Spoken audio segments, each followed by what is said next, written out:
Oregon, Mr. Bentz for 5 minutes. Thank you, Mr. Chair.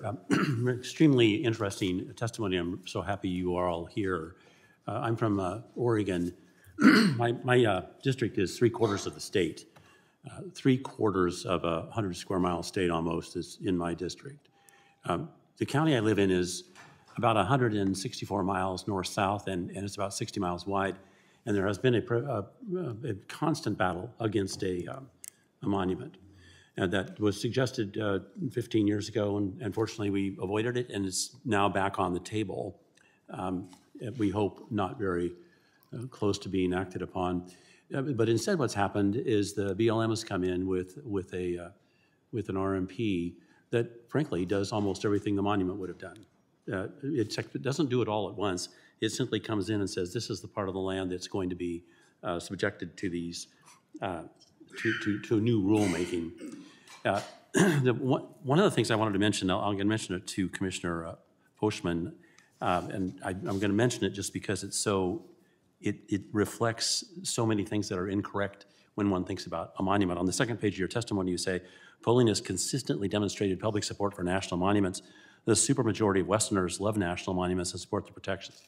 In my county, which has a population, a very small population, about 30,000 people, we had a vote some time ago, and the vote was like 20-1 against the monument.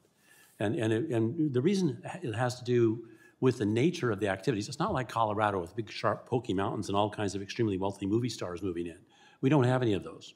What we have is an immense space that's incredibly flat and incredibly empty. I grew up in the middle of it on a ranch, and we would drive 60 or 70 miles to go to church on Sunday, and 20 of that was over a gravel road. And so it's empty. And to suggest that somehow that space is going to be the better for robbing the people there of their opportunity to make a living is ridiculous. And I know, I've lived it. And many of my clients in my law practice are currently living it. So I'm irked when I see that, because of course it may well be the supermajority of Westerners, the people in LA, Seattle, Portland, San Francisco. They may want monuments. But the people that actually try to live out on that land and do their very, very best to put out the fires when they start that otherwise would destroy the sage grouse that we're trying to protect, or make a living on the cutting edge of marginal existence, no. And to suggest that somehow there'll be billions of dollars of people coming in to hunt and fish, no, I don't think so, because the areas that are being identified inside the RMPs, the management plans put together by the BLM, they're roadless. So if you want to get to water, good luck finding water to begin with, and second, you're going to walk 20 or 30 miles. That ain't going to happen. So there's not going to be huge sales of fishing gear up in the northern part of the county for activities that are never going to occur the 100 miles to the south. And so I'm just irked. And it is so removed from the reality of people trying to make a living on the land. And of course, Mr. Garrett, I understand I think my family is on the 5th or 6th generation also in that part of the world, eking out a living after all these years, trying to make a cow pay for, the mortgage. I get it. So my question to you is, what would you say, or say again, if you will, why it's so bad for absentee owners to try to take care of the land that you've lived on all these years? You know what I mean by absentee owners. Yes.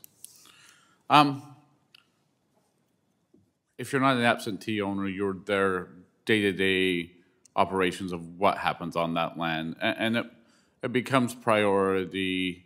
How that land is managed for my generation to carry on. As I mentioned, I would like my son to be the next generation, and if I don't manage that in such a way that he can be that next generation, it ends with me, and that weighs heavily on me in so many ways. And an absentee owner doesn't have that concern. It's the bottom line or the dollar that comes to them, not the whole overall picture of making that land productive and more to the point, generations to come. And more to the point, they're not there to protect the land when the fires start. They're not there to try to make it better, because it lends itself to your activities on the land to do that. I know this.